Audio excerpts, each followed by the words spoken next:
Hi everyone, and welcome back to the Hockey Journey Podcast, episode number 109, Troy Casey, the Certified Health Nut, with our guest host, my son, Rem Pitlick. Presented to you by onlinehockeytraining.com. I'm your co-host today, Coach Lance Pitlick. If you're new here, please make sure you subscribe so you won't miss out on any future episodes.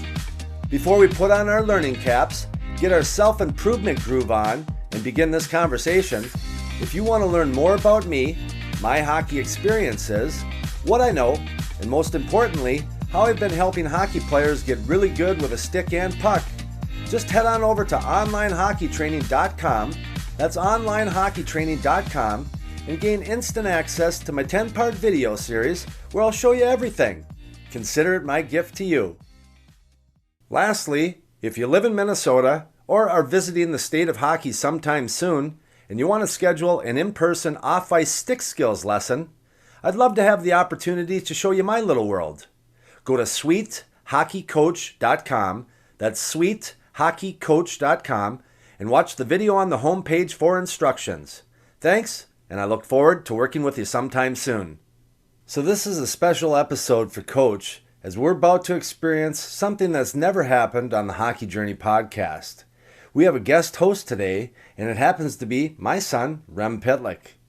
As a parent of two boys in their 20s, one life transition both my wife and I have enjoyed is when the kids started getting curious, began asking questions, and started investing time into exploring their own thoughts and feelings without the guidance or influence of mom and dad.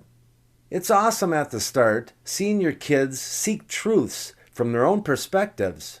But when the learning is on a really big scale and they gain expert insight on topics such as nutrition, recovery, meditation, visualization, spirituality, and self-mastery, to mention a few, at least for me, there was a time where I needed to step up my game in order to be able to hold a high-level conversation on whatever the topic of the day was. One person that has been a very positive and impactful teacher for my boys, and now myself, is our next guest, Troy Casey, the Certified Health Nut. And I'm super excited to be able to consume all the goodness and learning golden nuggets that are about to be deployed here on the Hockey Journey podcast. I've never met or spoke to Mr. Casey. I've just heard stories from my boys about him, listened to some podcasts of his, watched a couple YouTube videos, and most recently, finishing up his book, #Ripped at 50. But guess what? I'm not the grand poobah on this episode. It's our guest host show, and I'm going to settle in and enjoy the back seat I'm about to ride in for this conversation. Remmer, please welcome our next guest on the Hockey Journey podcast. Yeah, I like that intro, Dad. Appreciate that. I'm going to take my first swing at a professional, formal introduction that we'll actually give to real talking, but here we go. Hey, everyone. Welcome back to the Hockey Journey podcast. My name is Rem Pitlick. I'm son of Coach Lance. I've had a friend that I've been wanting to get on my dad's podcast for a while now, and the time is here. Known by his large social media following as Certified Health Nut, I am proud to call Troy Casey my friend. We got to know each other through studying under Paul Chek. And for those of you who don't know, Paul Chek is a certified holistic health practitioner, licensed as a medicine man through the Nemenhah Band and Native American Traditional Organization, and is a passionate studier of world religions. He is a highly sought-after speaker, trainer, and consultant for some of the most iconic athletes, corporations, and people in the world, including Tony Robbins, Laird Hamilton, Adam Oates, Kobe Bryant, Mike Modano, the Chicago Bulls, and many others. One thing led to another, and I took Troy Casey's courses, Breath is Life, and Stress Management. I read his book, which was absolutely fantastic, as my dad said, Ripped at 50. He welcomed my brother, Rhett, and I to his home in Sedona for a barbecue. We connected at Paul Chek's Zen in the Garden workshop. And most recently, I got to know his son, Troy Jr., who is a hockey player on the journey to the NHL. Troy is a man that brings heart, credibility, experience, and stands for holistic health, healing, longevity, sustainability, collaboration, and so much more. We are excited to introduce an authentic, fun, and definitely energized authority figure in the space of health, longevity, and healing. Troy Casey, welcome to the Hockey Journey podcast. Thank you so much. That was an awesome introduction, and I'm so grateful to be on this podcast. Lance, I saw some of your videos as well. And of course, I followed Rem and his journey in the NHL.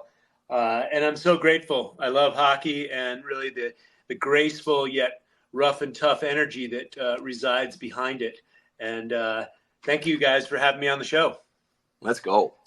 Yes. So, Troy, what we do when I'm interviewing hockey greats as well as masters in their sectors, like to give our listeners just a little taste, what it was like growing up. Troy Casey, where did you grow up? Were you sports you played, and then kind of work your way through to where you are today? Yeah, awesome. So I was born in Connecticut, and my parents were hippies, so we moved back and forth from Haight-Ashbury, San Francisco in the 60s. And in the 70s, we moved to a lake up in Andover, Connecticut, and swimming in the summers and skating on the winters and playing hockey and lighting bonfires with Christmas trees and doing all sorts of, kid stuff. It was out in nature and had a lot of fun. And actually, my brother was skating home one day. Well, you guys live up in Minnesota, so you probably know, bodies of water, you have to watch out for thin ice. And so he actually dropped in and almost drowned and froze to death, and he was able to get out. And but we grew up on that lake. We skated in the winter, lots of swimming in the summer, canoeing, and really an ideal childhood living out in nature. And so and then my dad got in some challenges with the FBI. He got busted for dealing hashish back in the day, which is now legal, or marijuana is now legal. And so so he was facing a lot of time in prison. This was the early 80s in New England.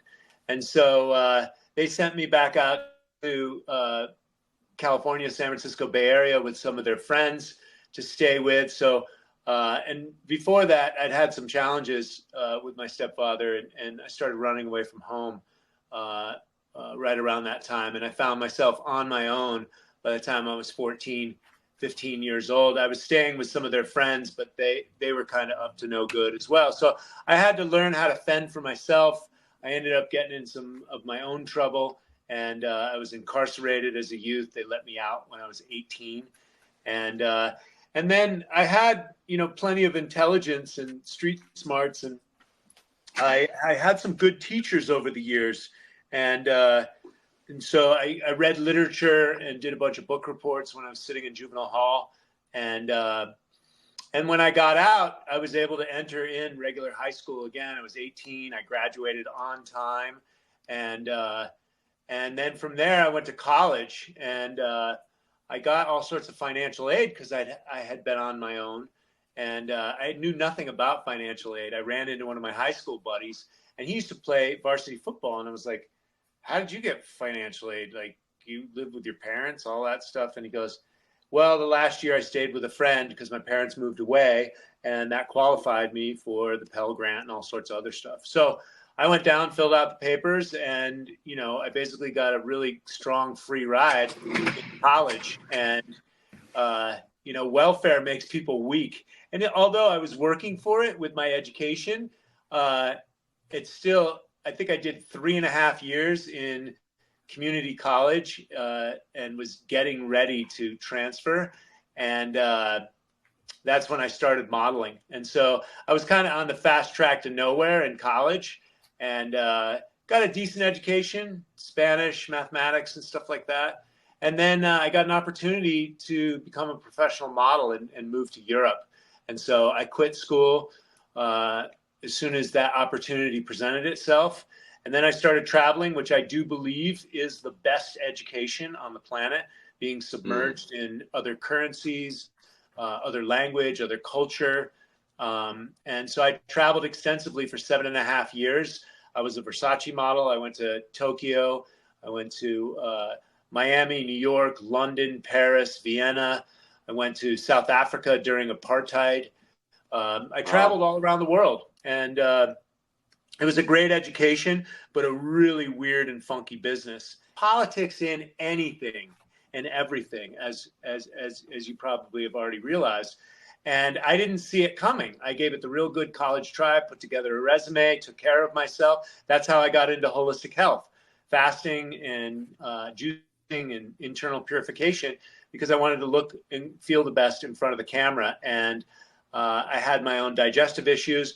So I was motivated in that industry to do my best, and I put together a great resume, a great portfolio, but there was so many weird sexual innuendo games, and, you know, come to find out, the whole entertainment industry and the music industry, you know, since then I was an actor, and I've got a lot of friends in the entertainment industry, and so it's just a weirdo energy, and I didn't want to play any of those games. So I did what I did, and then I moved on gracefully. And but I did 4 Versace campaigns, which is kind of the height of that industry. I moved to Miami right when Miami was coming up, and my agent down there wanted to come up as an agent, right? He wanted to make his mark in the fashion world. And he helped Gianni Versace buy the mansion on Ocean Drive. One of his friends was in real estate. They put the deal together. And then my agent was like, use my guys on your next campaigns. And so I ended up doing 4 campaigns. So that's a little bit of my becoming and entry into health. Since I was in front of the camera, I stayed healthy, and then I got into partying a little way too much. And when I sobered up, I found meditation. I found indigenous Maori healers, ayahuasca in the Amazon. And then my journey as a certified health nut has kind of been unfolding since then. Wow, that's a lot to unpack there. Thank you for sharing, Troy. That's so cool, just traveling everywhere. You're a good-looking guy. We got to give it to you. Definitely a good-looking guy. One thing that I wanted to touch on is just I found you online through social media because I'd gotten in touch with Paul Chek. I'd done some coaching with him, and that was a huge transformative time in my life. And I love Paul's work. And then, you know, I started to follow other people that were following Paul, and you were someone that just stuck out to me. And like I kind of said in the intro, just like your fun energy, but at the same time, you know what you're talking about because of your hard-earned experiences. And I just wanted to hear a little bit more how you found Paul, because, you know, when we've talked, you've talked about how he has been super transformative for your life. So I was just curious, like, how your road led to meeting up with Paul.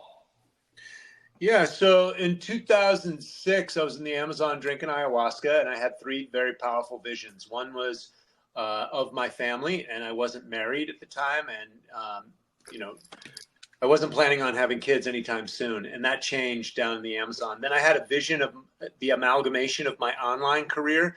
I had a vision of my career in front of the camera. I was doing stand-up comedy at the time, and I had been studying natural medicine since my Versace days, fasting and all that stuff. And the amalgamation of that came together, and the Certified Health Nut was born in the Amazon. When I came out of the jungle, YouTube was a brand new reality, and I had all this digital footage on one of those old digital cameras. And I was like, oh, wow, I have a distribution platform? Well, let me just upload some of this. And so I did, and then it was new, and not a lot of health people were working in the Amazon rainforest. And so I instantly got notoriety. My son was born in water in my living room. And then so natural childbirth and plant medicine in the Amazon really opened up my YouTube career. And then who's on the internet? Well, you got young guys on steroids, and then you got vegans, and that was basically it. And I was like, well, that's not a really good cross section of health. And then there was this guy, Paul Chek, teaching with his shirt off, and he was yoked and deadlifting 450 pounds. And he was almost 50. And I was like, holy smokes, who is this guy? So that would have been around 2008. I probably saw his first video. And then I kept on watching other videos. And one of the best nutrition video on the whole entire internet is called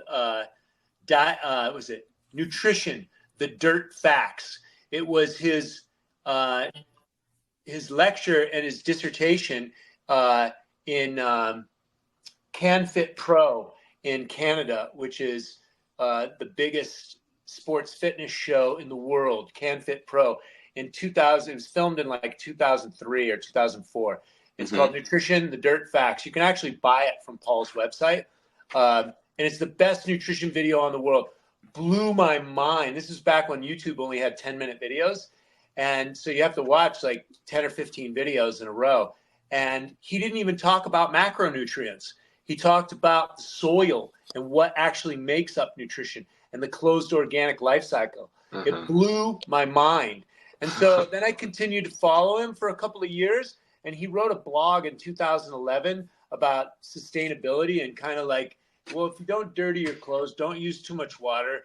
You know, if it's yellow, it's mellow. You know, you don't have to flush the toilet. Just real conservative, you know, values around the environment, and don't use pesticides unnecessarily, and don't buy, you know, commercial soaps that have detergents in them that are toxic, and like all the stuff I'd been living and breathing. And I was in tears. It was the Earth Day. It was the Earth Day blog, March of 2011, I do believe. And so I'd been following from 2008 to 2011, and there I was in tears. And I was just like, I have to meet this man. And so I went on his website, looked at his curriculum. He wasn't teaching the first courses like HLC1, his instructors were. And so I had to sign up for HLC2. I had to buy all his prerequisite. I dropped like 10 grand just to meet the guy. And so, and then my friend was doing a movie called The Cure Is You. And I was like, you have to get Paul Chek in that video, in that movie. And he did. And then I went and filmed Paul for the pickups. They needed to get some pickups for the movie. And I went and filmed him. And just before that, my raw food club had gotten busted. We used to get raw cheese and raw milk from the Amish in Pennsylvania, drive it out to LA every week, and grass-fed meats. And it was a high-quality food club. And LAPD and the FBI and the FDA came in and busted it, and they threw $50,000 worth of food away, like 800 gallons of milk. And how's that for sustainability? Yeah, exactly. And so I interviewed Paul on that and did some editing. He loved the editing. I launched it. It was a huge success, and we've been friends ever since. And I love Paul. He's amazing. Oh, he's so awesome. That's really cool. And I think it's so cool just hearing you talk about your story. And I know you're talking about your visions, and it's just interesting. I feel like I've just listened to so many stories. It's the same thing over and over again. And like you, all of a sudden you draw those connections. You're a comedian. You had the modeling, the camera, and you had to do the health stuff to be better at modeling, and it just connected you that way. And then how cool is the internet to be able to find someone? Then, you know, you pay your cash, you meet a guy, you make a connection, and here you are. And now you're basically like returning the favor, paying it forward, and sharing so much of your unique knowledge through your path. I love that. I had a similar journey with Paul. I definitely tracked him down and spent a little bit to finally get him, but he's been huge in my life. Cool. One other question I had, just kind of thinking off the top of my head, because I read your book, like it was probably when it was more coming out. I remember DMing you on Instagram. I think when did your book come out? 5 years ago? 4 years ago? Yeah, it came out in 2020. Yeah. So right around that time, that's when I met Paul, and I was DMing with you. And so that's when I read the book, because I ordered it. I remember you talking about your black mold exposure and going back to your modeling stuff. You're a good looking guy. And one thing that I noticed is like, you do like to have your shirt off too. And you have a very nice stomach, and you talk about I've heard you talk about your digestive issues on certain podcasts. And I think you had a long one with Ben Greenfield, just talking about some of your routines around digestion. We'll get to that a little bit later, but I kind of going around all over the place, but I want to understand a little bit more how you kind of tackled the black mold and got over that, because I've heard some not so good stories, and that's quite the one to overcome. I wanted to hear a little bit more about that. Yeah, well, you know, black mold is deadly, right? Stachybotrys, Aspergillus penicillium. It's also prevalent in our environment. I mean, these are the natural microbes and bacteria and fungus. These are, you know, natural elements of our life here on Earth. And houses, if they get a drip behind the wall with a leaky pipe or something like that, it can build moisture. And it's really bad here in Phoenix because you've got the extreme heat, you got air conditioning. It can be bad in Florida as well because of the ducts, they get all dirty. And so we were in a penthouse in Santa Monica, and they had flooding. I finally talked to one of the neighbors, and they had flooding like a couple of times in a row, ankle deep water in a penthouse. And so it ends up getting in the walls. And we moved into it. It was dry. It was summertime. We didn't know anything about mold. Now I'm very wary. I can walk into a building and know if it's right or if I'll get contaminated. And so because we've already been injured, it's easy to get re-injured. And so the mold has mycotoxins. They off-gas these spores that are deadly. And so I had weird neurological issues. I'm a barefoot walker. I'm an active person. I like to be out in the sun. And in 2012, I remember it was like pneumonia. My lungs were on fire. I don't go to the doctor. The doctor's not my bag of tricks. It's just not a business that I frequent. And so for hook or crook, I mean, that's my thing. I don't go to the doctor. And so I didn't go to the doctor, but my lungs were burning. I was bedridden for 7 days, and I never like to be bedridden. If I'm sick, I'm still out moving in the sun. And so I was bedridden for 7 days, and then it lingered hardcore in and out of bed for a month. And so, and I did the math when we moved out. We were sick 5 times a year, upper respiratory infections, and from 2010 to 2013. And so, and I just thought, and that's right when Athena came, my second child. And I started having children in my 40s, and my wife was almost 40 at the time. So we just thought we were just exhausted. I knew the exhaustion was coming, but I just thought I was exhausted. Well, lo and behold, we had 6 smart meters outside of our living room. And smart meters have cell phone radiation. And then the cell phones and the laptops were all brand new. I remember my nuts used to be on fire with my laptop. I'd put it on a pillow and start doing work. And so, and again, I was building my career online, right? And it was all new, how to monetize yourself online. And in the meantime, I just made sure that I had content out there and I was touching people's lives. So I was on the internet, and lo and behold, I did research with Dr. Dietrich Klinghardt. Ambient Wi-Fi allows mold to proliferate at 600%. It helps the mold grow. And so, I think they put a Faraday cage over it, and he tested it. And so he had the research, because this is when all the information on the smart meters were coming out, because the smart meters are pulsing the cell towers, I think multiple times per minute with information. And so so I had 6 smart meters on my back wall. I had mold on my living room wall. I had mold in the walls as well. One room was even worse. And then I started to get neurological issues in my legs. So not only did I have all these upper respiratory infections and just kind of sickness, but I started getting neurological issues and weird arthritis that would go from joint to joint. So, it's classic autoimmune. You've got chronic fatigue, and you've got, other things going on with you, pain. And so, number one, Paul Chek told me to get out, right? And when the master speaks, and Paul's like a wise man, right? So when he speaks, you can either listen or be not wise, right? Yeah. And so I didn't really want to hear it, because a man with a young family at 40, you got to move in LA, and Google just moved into my neighborhood. So all sorts of challenges. Rents were going up, living on the beach, and it was very stressful. We ended up moving 15 or 16 times since 2013.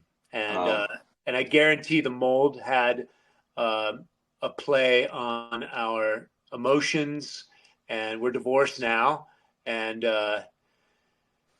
yeah, I healed really well for getting my book out, because 2015 I was still feeling like crap, and then I started to push my book out, and I did some very esoteric protocols, and then this year I was hit. Last year I was hit with my son. We went into an ice rink that should be condemned, the Arcadia Ice Rink in Phoenix, Arizona. The place, I mean, it already is a pie hole. The thing's terrible. You walk in, it's all run down. And so, and then it rained when it was 115 degrees out there. And I walked in there, it was like it was like a cloud of black mold. And so Troy got sick, and then he got sick again, and he was on a travel team practicing at this Arcadia Ice Den. And he was on the ice like 10 times a week, and he was in a prep academy. And I said, listen, if you get sick one more time, I'm pulling you off that team, because I knew the place was contaminated. Sure enough, he got sick. He got this little cough, and it wouldn't go away. And I pulled him off the ice, and he got better. So, but in the meantime, I got hit, and that lasted all the way up into the last couple of months. March, I thought I was losing my mind. Anyways, I've just been getting so much sun. I've been doing some more esoteric protocols. It's kind of, it's a little bit of a battle, but I've had enough people have MS or chronic fatigue or, fibromyalgia, or these kind of incurable, just big pains in the ass, which overwhelm you. And I refuse to just be sick. I told myself when I was a kid, if I get AIDS or cancer, I'm going to solve my own problems. And so, I just, I refuse to take that to my grave. I will overcome. I like that a lot. Yeah, I really appreciate that mentality with it, but that's definitely that's not easy. And, I have my radar up for some of those things with the mold stuff. I think I watched Dave Asprey's Moldy movie a couple of years ago, and it definitely heightened my awareness for different things like that. So I'm conscious of it. And in the hockey rinks, they're all over the place. And, I can appreciate the attunement for you to be aware of it, but at the same time, you have that mentality to say screw it, I'm going to be fine and I'll get through it. And I think that's really cool. Another thing. Well, let me just end on that though. Let me elaborate. So I have to practice my own medicine. I've got the 9 pillars of health in my book. I've got the 7 factors of stress. I've got my stress management program. So I have to practice Qigong. I have to practice. I get to practice. I get to practice grounding, earthing, sunlight, clean eating, clean water, all the purest stuff that I teach and preach about in my book, because you don't need the fancy esoteric stuff until you've at least covered those bases. Mm-hmm. So I practice what I preach, and that is exactly how I heal my body. Mm-hmm.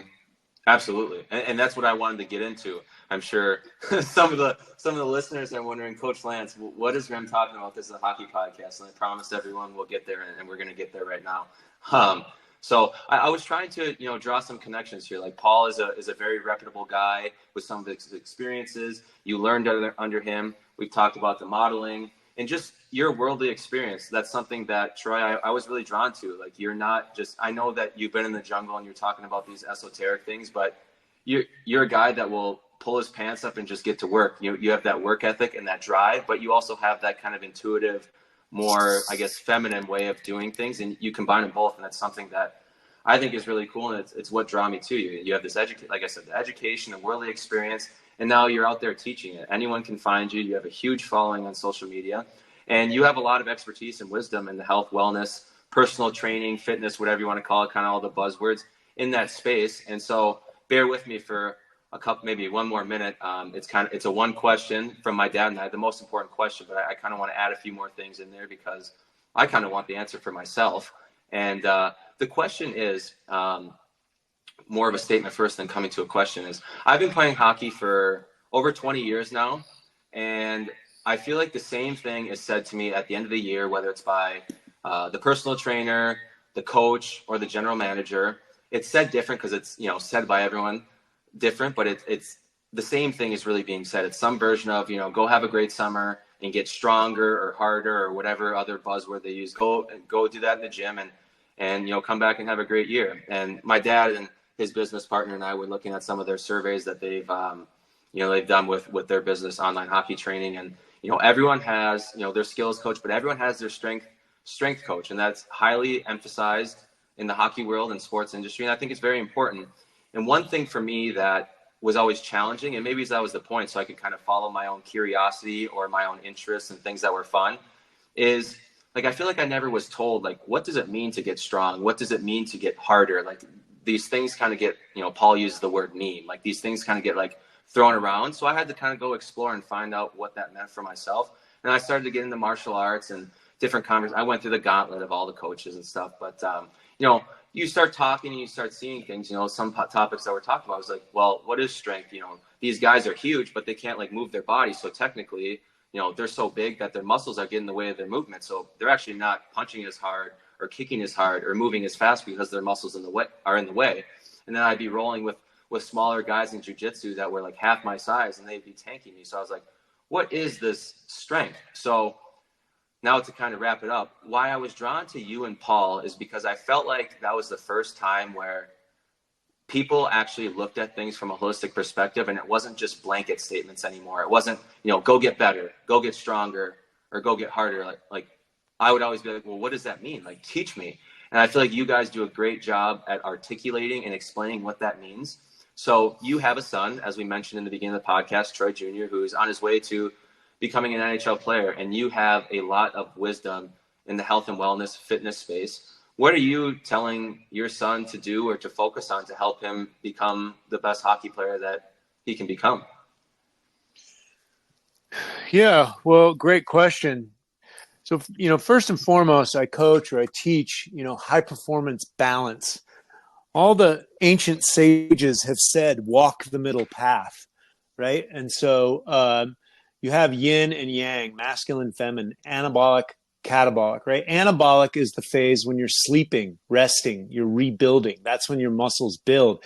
Catabolic is in the gym. You're breaking the body down. And so there is no one thing that is better than the other. You need both. They're complementary opposites. This is the dualistic paradox that we live in. This is the dualistic world that we live in.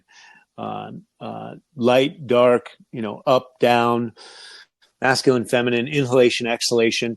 And so you can't have one without the other. So you need balance. The body requires balance. Now you can get through hormesis or stress, you can get a stimulus that helps you grow. You can punch a wood block and you can build strength in your bones and bone marrow, et cetera. And so there is the stress component, which is hormesis. Elevated chronic stress, if you're working out too much, you're overtraining, plus you add to it caffeine, which speeds up the metabolism. It's a narcotic effect on the body. You can burn yourself out. So everything is about balance. So sleep is just as important as, weightlifting or plyometrics or stick handling, if you will. You need everything, but you're going to restore and replenish. Like if you get injured, right? Nothing fixes an injury better than resting, right? You're not going to just, you see these MMA fighters. Conor McGregor just snapped his ankle, right? He had bursitis, and then the thing finally broke down. It snapped in half, right?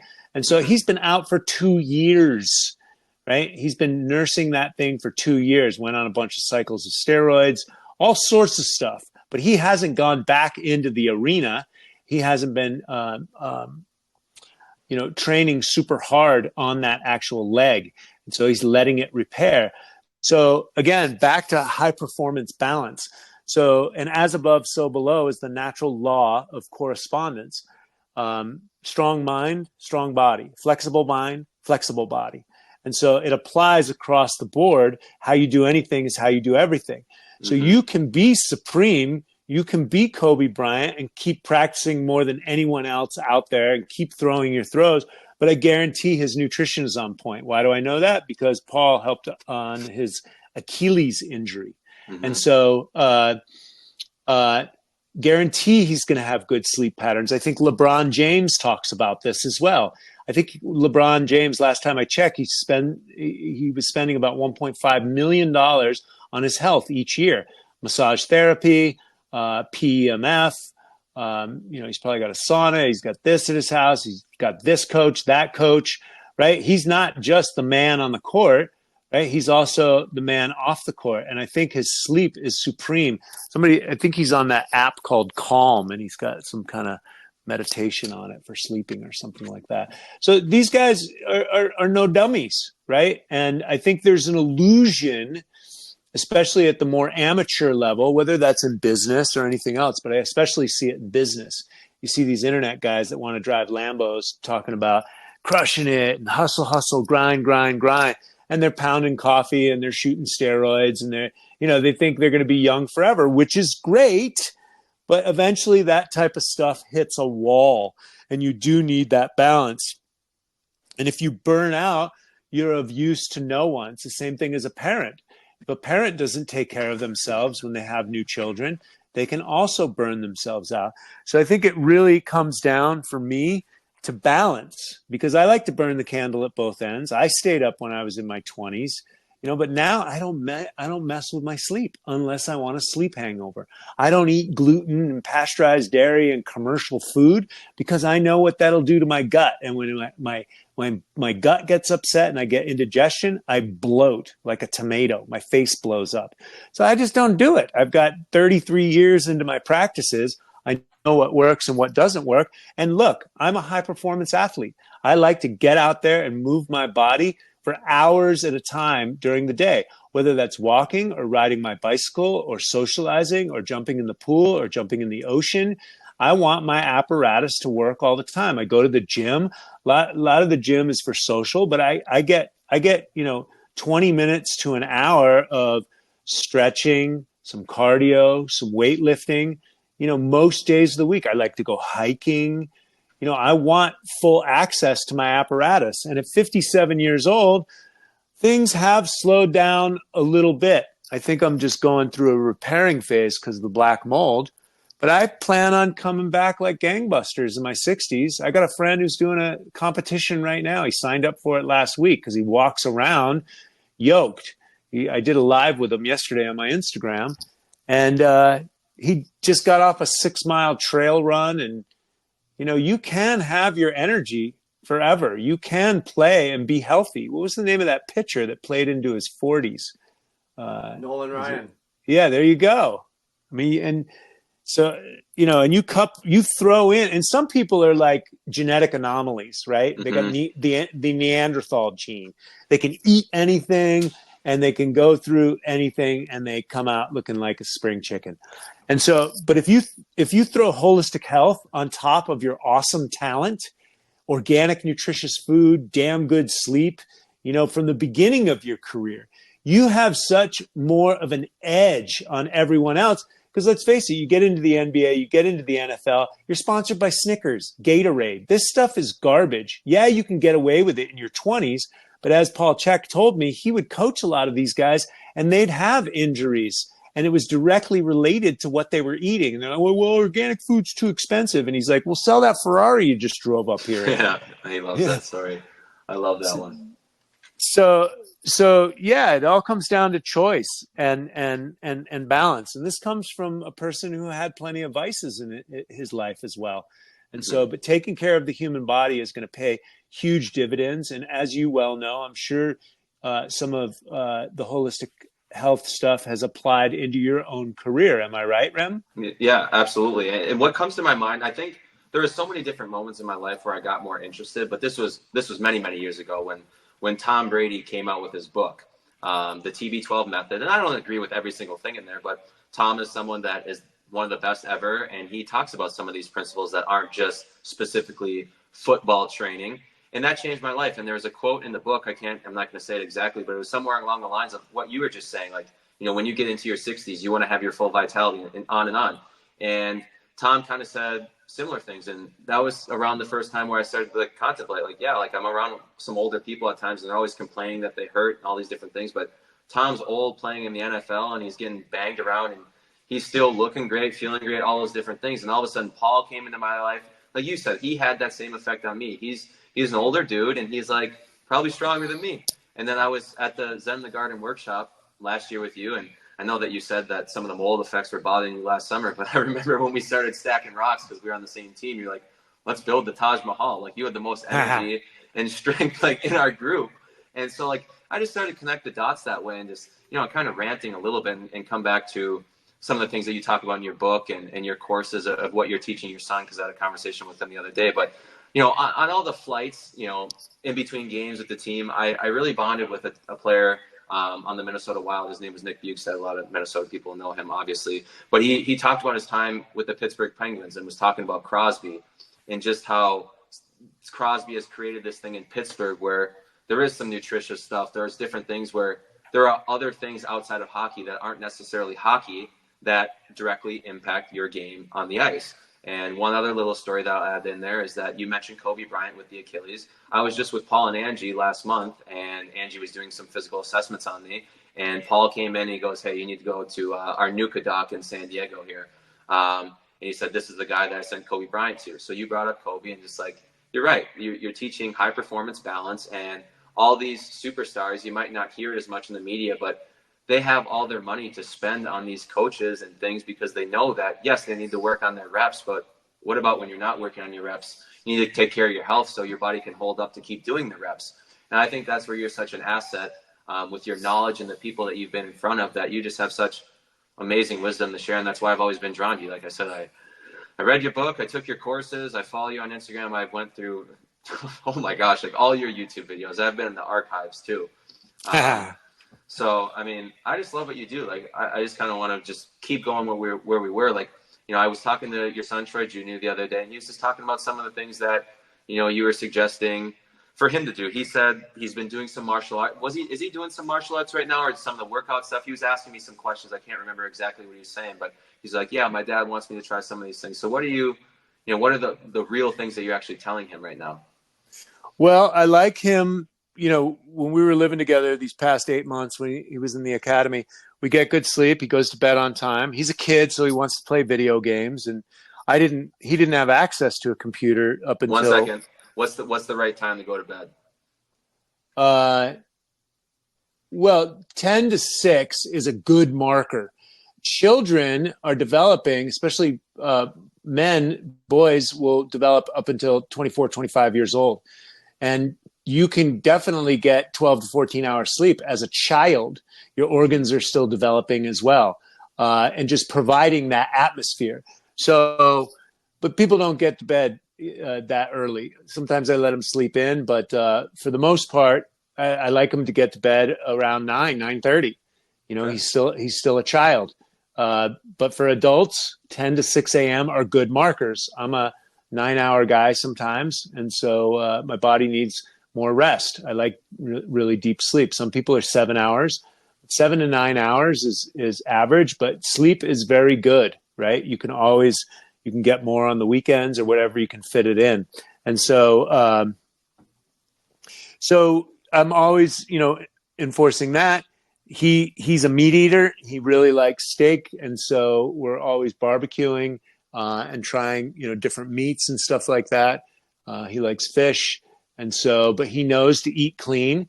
And of course, he's a kid, so he's found his way to Skittles and Starburst. And, you know, then I got to bust them. And, you know, I've got cavity problems. I've got teeth problems from when I was younger, and I didn't have the supervision. And I had my own money from my paper route, and I would buy bubble yum and all sorts of sugar stuff, and I'm paying the price. So I definitely, you know, reinforce that to him, and he understands. And then anytime I see him stepping out of line that's going to affect his game, I remind him. I'm one of his coaches. I'm his dad. I'm here to remind him. And he's such a good child. He's a great son that he listens. And so so it's really easy working with my son, and it shows on the ice too. He applies his stuff, and it shows. This year is a big development year, and so we're going to start to see his talents really come out. And so, and all the work that he's put in this past year, you know, it shows on the ice and with his coaches. And so I forgot what question you asked me, but yeah, I was just asking. Yeah, I wanted to ask a little bit about the sleep, because I know what the right times are, what Paul says in his book. But just for people listening, like, there's a lot of different stuff on sleep, so I kind of wanted to go on a little bit of a side tangent there. But yeah, specifically what you're telling Troy Jr. You talked about the sleep, you talked about the nutrition, and he's applying on the ice.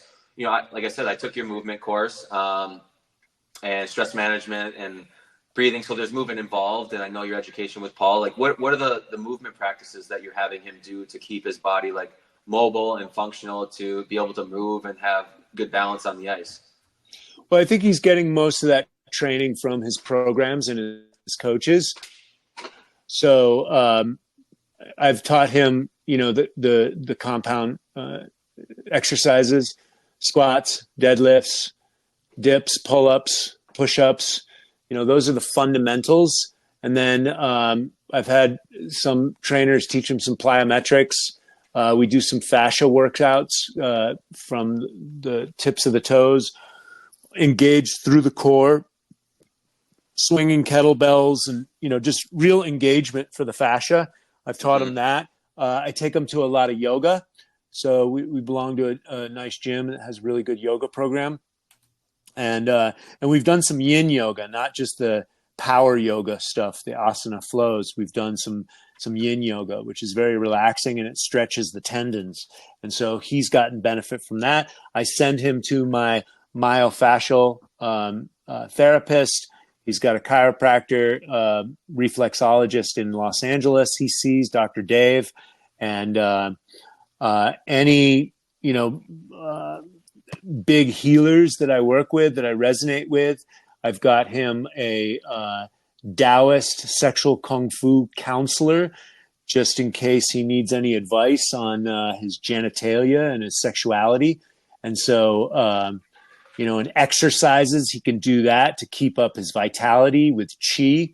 And so, and also opening up his mind, because the sexual energy is the most powerful creative force that we have. And when it's cultivated properly and channeled properly, we can move the worlds. I mean, we can create worlds. If you make a couple Elon Musks along the way, and he goes out and, occupies Mars and then goes from there, it's like you can create worlds, right? So we can create babies with that type of energy. And with young men, especially with the testosterone, you can also make a lot of mistakes. So I wanted to make sure he was equipped, and he knows what he's doing, and he knows the power of that energy and the repercussions. And so I provide all of the information so he can go out and make his own mistakes. I'm not here to browbeat him. I made plenty of mistakes, probably way more than he's going to make, but I want to give him the education and the information so that I didn't have, so that he can navigate the world a lot better, because the world is weird. So we talk about contracts. I've been in the entertainment business for years. People try and take advantage of you. They exploit you, etc. And so I tell him to keep his eye on everything. And then there is skating and playing hockey. And then there is the business of hockey. Rem, you shared some of that with me. With your business, and we think that we've arrived when we get to the NHL, but as you well know, then there's a whole series of other issues. The same thing happened with me in business. The same thing happened with me when I was in the entertainment industry. And so you just pick yourself up and keep going, but getting your mindset ironclad, nothing's more powerful than a made-up mind. Setting his intentions, his goals, the ideas around becoming a champion on and off the ice, right? Because he's not just a showboat, and he hasn't showed those type of skills where scouts are like scouting him right now at 15 years old. So he still has to be, a team player, well-rounded, well-behaved, because coaches look out for that. So I talk to him about everything. And so, and then also his expectations, injuries, any kind of potential, you get so far and then maybe you get let down, or, keep your eye on business, son. Use your goal towards going to NHL and your sports performance and all that. Use that, have your mind on entrepreneurial endeavors, how you're going to make money or build businesses either while you're playing hockey or after you're playing hockey, because those contracts don't last forever. And so So I'm preparing him for the world as much as I can. Yeah. Mm-hmm. Absolutely. I really like that. And that's going back to the beginning. That's what really drew me to you, is like the 360-degree lens, because I'm definitely someone that has made plenty of mistakes, and I'm kind of someone that I love my reps. My dad has his business, online hockey training, and I'm sitting right now downstairs in our underground garage that he has decked out with his old company that he sold with, the what are they called? The hockey training aids. He has the flooring, the net with the shooting tarps, all the stick handling things. Like, I've spent my life in this basement, and I went through life, and all of a sudden I realized that, whoa, there are some other things I need to consider. Like, it's all about hockey, but like there's some other things that are coming into play here that, like, whoa, I need to look at this. And I kind of think about George St. Pierre's book, that one of the best MMA fighters, for anyone who doesn't know. I think he's from Montreal or somewhere in Quebec, but he talked about his learning process of just how once you learn something, then a whole new world of possibilities opens. So his wisdom is like, the more you know, the less you know, because like now there's a whole new universe of new things that you need to learn. And kind of drawing back to your comment about sexual kung fu.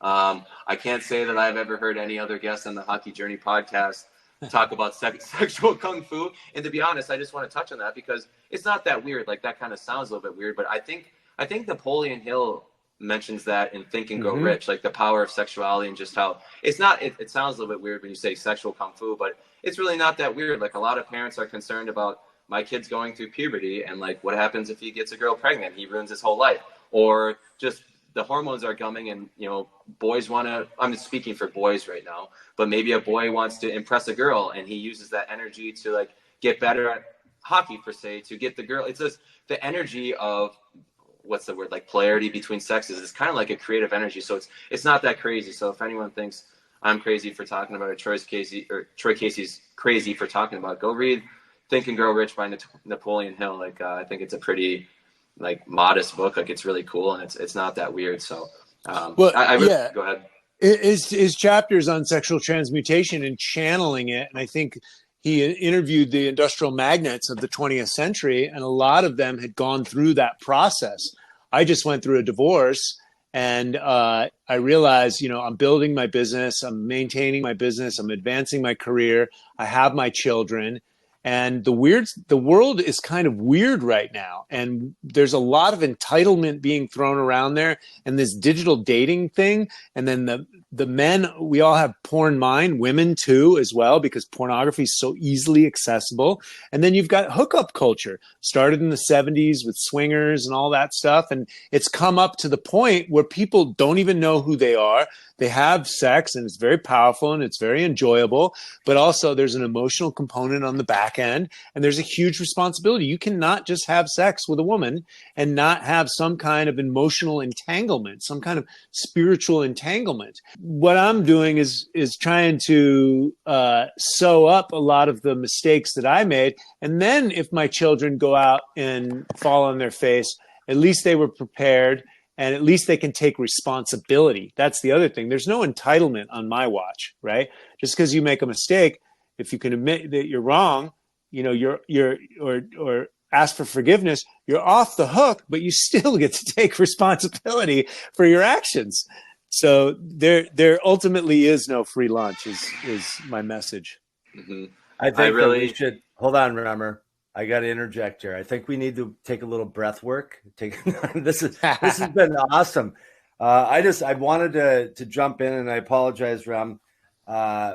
This has been so informative, and what I'm hearing, I haven't had a podcast interview like this at all. I mean, they're all real, but I mean, we're getting really real. I mean, you're throwing. Well, you are. People are. Myself. I mean, I've been guilty of that as well, where you don't want to have those hard conversations or just even speak of it. You just rather bury your head in the sand. So I just have one question. If I look at what you're really saying in a nutshell, is that you're providing all the puzzle pieces to live, as you put it, a high performance, balanced life. And your 9 pillars are the legacy pillar, food pillar, rest pillar, movement pillar, breath pillar, thought pillar, relationship pillar, water pillar, nature pillar. Then we got the stressors: physical, chemical, psychic, nutritional, thermal, electromagnetic fields, digital communications. Those are all stressors. How is a person that, has to work a full-time job, where do they start, Troy? How do they, if they're living, if their life is not, they're not happy, and they're sore, they're not in a good relationship, where does someone start? You started somewhere. You were in a dark place at one time. How did you begin? Well, Lance, I mean, it's the same thing with what if somebody wants to, master the slap shot, right? It's a step-by-step process, and your commitment to the consistency and whatever other factors lead up to that slap shot, you have to practice and keep practicing. Somebody wants to be a black belt, it's punch, block, kick. You do that 10, 20, 30, 40,000 times, you get your black belt. And so David Goggins puts this in his book and his story. He was fat and he was a termite, he was a pest control, and spraying cockroaches. And he was down on himself, and he wanted to become a Navy SEAL, and he went step by step. First, he had to lose the weight, right? Everything was step by step. Then he wanted to run ultra marathons, step by step. Everything is step by step. And in my book, Legacy is the first chapter. I have a new program coming out, the Fit and Free Legacy Method. And so, is that with Mike? Is that with Mike? Yes, I'm working with Mike. Yeah. And so get your mind right. Awareness is the first step in anything, and nothing is more powerful than a made-up mind. Figure out what your legacy is. Figure out what you want. This is very important for a man. Women, it's a little bit different because they possess the power to have babies. And that is usually enough. And that usually wears out their body, and then the children are hardwired to them.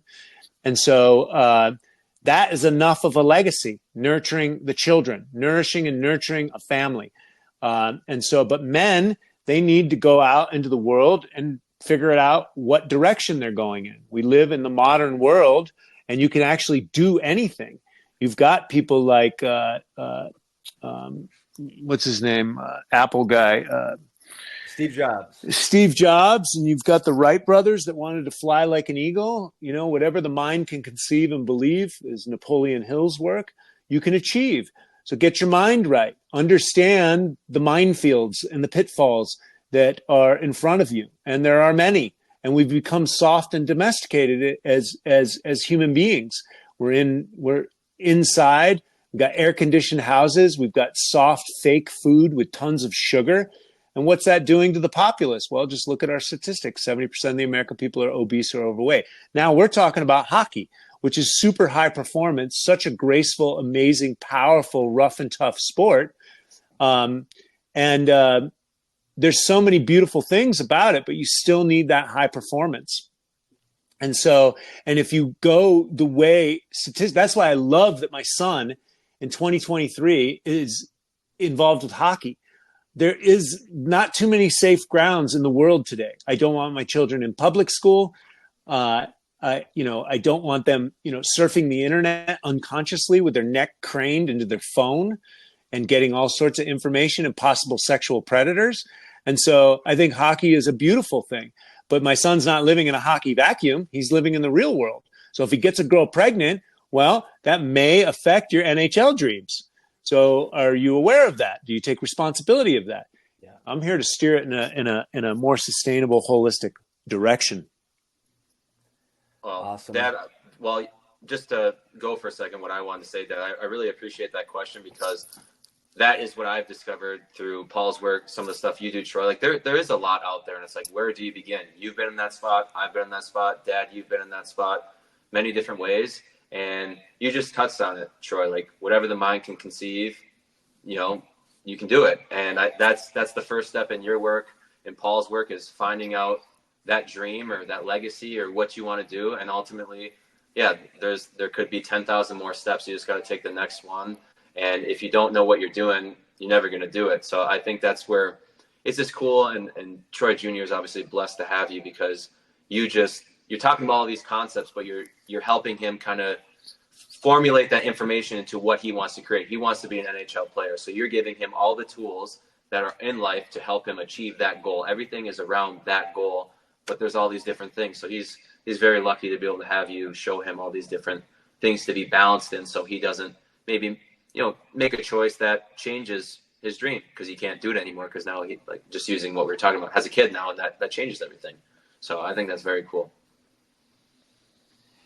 And I would say too that I would add on that there comes a time where there's certain things that are better said by someone else. I was absolutely grateful that I was able to coach the boys as long as I did, but there was a time where if I had a deal with our assistant coaches that if you wanted to say something to your kid, have another coach say it to him, and but it takes an army to get to the close to the top of the mountain, and we can't specialize, we can't be the best at everything. I try to stay in my lane, but the one thing that Rem and Rhett have done for my wife and I, opened up our eyes, is to really seek out experts in the field, no matter how minuscule you think it is important for your long-term success, because there's a lot of small little sectors that have big impacts that most people don't even know exist. Yep. And we got the internet now, so we can find those things. Yeah, It is. Yeah, it's crazy. Dad, I know that we had talked about this question. I might as well just ask it because, like, I want to ask it because you've put these things in my mind. I always think about, like, the two things that you've always said to me my whole life growing up. And that was, you become the average of the 5 people that you spend the most time with. And with that being said, figure out what you want to do, and once you know what you want to do, just move the needle ahead one little bit every day, and just keep making those little efforts and get in front of the right people, all those different things. So the question to you is, Troy, based on those things that I said, is that, I started a group chat to set this call up with your personal assistant. And when you have a personal assistant, we're curious about what he does for you. And we're assuming that he potentially frees up more time for you.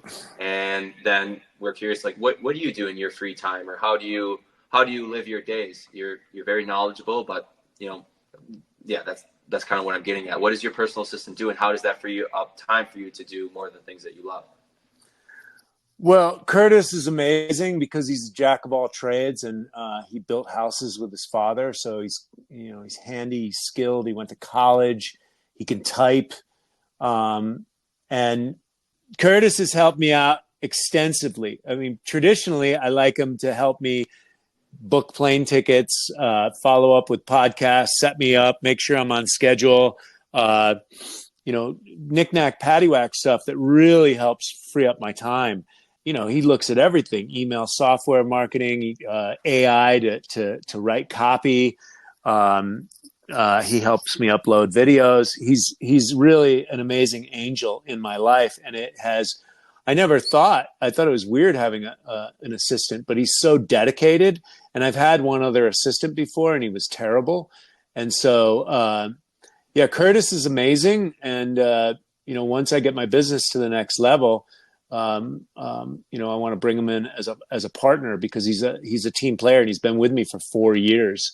So, it's been, a big learning curve, but he helps me out tremendously. And what do I like to do with my life? I like to wake up and do whatever I want, whenever I want to do it, which is mainly riding my bicycle, kissing on my children, going to the gym, socializing a little bit, eating super clean food, riding my bicycle, going on hikes, riding my bicycle. I just... anything that's kind of like work related, stress related, like driving in a car, I just shot 30 videos this morning. That was completely enjoyable. And then I do that once a month, right? And that's my content for the month. And so I like things that are automated. so I can have more free time, because out of my free time, that's when I get the creative ideas. That's when, I'm an artist at heart. I am a digital creator. I'm a filmmaker, video maker. I'm a comedian. I like to express myself, and I like to entertain people. I like to tickle their soul, and help them think a little bit more. I'm like, Socrates. I'm here to stimulate thought, and make people laugh, and make people laugh at themselves, and not take themselves so seriously, and a conduit for health and healing, because everybody needs healing. We're all on the same path, the journey back to God, if you will, or we're all here for our soul's growth. And so I like to help to be a catalyst for people. And the more I can feel good about that, because I have my own inner a-hole, right? And most of my practices is because when I don't feel good, or my digestion's off, or I got a poor night's sleep, then I'm a jerk. And I don't want to be a jerk. I'm actually a pretty fun, gregarious guy. I like being that guy. And so most of my practices, meditation, yoga, qigong, weightlifting, I go to the gym for my mental health, not my physical health. I go there to get the serotonin and the dopamine so I can feel good, right? And and then I can be presentable and out connecting with people. So that's, a bit about my lifestyle right there. Mm-hmm. Awesomeness. Hey, Troy. I got a wide variety of listeners here, but where can people find out about the courses that you offer, and then just to learn more about you, what are a few social media sites that they can get to? Yeah, awesome. So I'm certified health nut, branded across the internet. Twitter, I'm Mr. Health Nut. I'm most active on YouTube over the years, certified health nut. Instagram is where I'm most active right now. I'm on Facebook for all you boomers out there. And so I just got 200,000 followers in the last 6 months over there. So Facebook is still alive and well. I'm on Facebook and I'm on TikTok for all the newbies, but I have my social media manager handling that. Because I speak on such a wide variety of topics, I run the risk of being censored and shadow banned. And so I speak my mind and I talk about health, and nothing is worse for the main businesses we have running the world right now than a healthy person. So TikTok, I stay off of most of the time, but I put, very succinct health and fitness content out there. Otherwise, I'm most active on Instagram. And then my websites, certifiedhealthnut.com. Get on my email list for any live events. I do men's work and ice baths and other types of retreats. And so certifiedhealthnut.com. And then my other website is troycasey.com. And so holler at me. I'll make sure that I put all of those in the description so people can easily find you, sir. Awesome, man. This has been great. I really appreciate kind of the the crossover. I mean, this is the first time I've really done sports specific podcast. Wow. And I can say that there's been a pretty solid energy here, fellas. Yeah, I've really enjoyed it. And just going back to some of the concepts, I know that we're kind of wrapping up here, but Troy, like I love that you do weird stuff. Like I feel like, but I think it's really cool because if you look at yourself and anyone look up Troy, his Instagram, his social media, the courses he's built. This is a man who is an entrepreneur. He's been a Versace model. He's traveled the world, very chill and intuitive. And you can talk about some of the weird things that we've talked about in this conversation. So I think it's really cool that you blend those things together. And I just think you're such an asset to people who can find you. And I love what you talk about. So thank you. Yeah, you're welcome. And thanks for giving me the platform. And I know I'm into a bunch of esoteric and different things, but, look at my skin. Obviously there's some application. It's like looking at Paul Chek deadlift, 450 pounds in his 50s, right? So, okay. All right. You can, because Paul's got some very, very challenging worldviews for a lot of people. But his results, my mentors told me results never lie. So you can argue philosophically, but when you look at the results, that's where the energy's at, the results. Yeah. Yeah. Well, at some point, I think it was Jim Rohn was quoted as saying, at some point we all have to face one of two pains, the pain of discipline or the pain of regret. And everything you've talked about today, I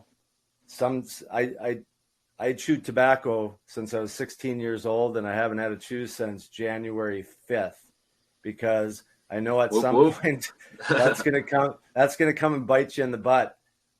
Very difficult to do, but one thing at a time. And that's, I guess, what I'm hearing from you, Troy, is, start throwing the antennas out, start investigating, and then really define what you want to leave as your legacy here as one of your pillars, and just begin. So thank you for everything today. This was an amazing podcast. You're welcome. And I'll leave you with the note on tobacco, because I like some tobacco too, but I've learned that you can't smoke it forever or ingest it forever, and it's highly addicting. And I use natural tobacco, of course. But here's the thing. Get some niacin, and, work up to your dosages, because you don't want to be walking around like a lobster. It has a niacin flush, and it has the vasopressin, which there's something that the nicotine does at the cellular level. And that will begin to push the toxins out. And you can also couple that with a sauna. So I get 50 milligram tabs, and the niacin will help flush the body out.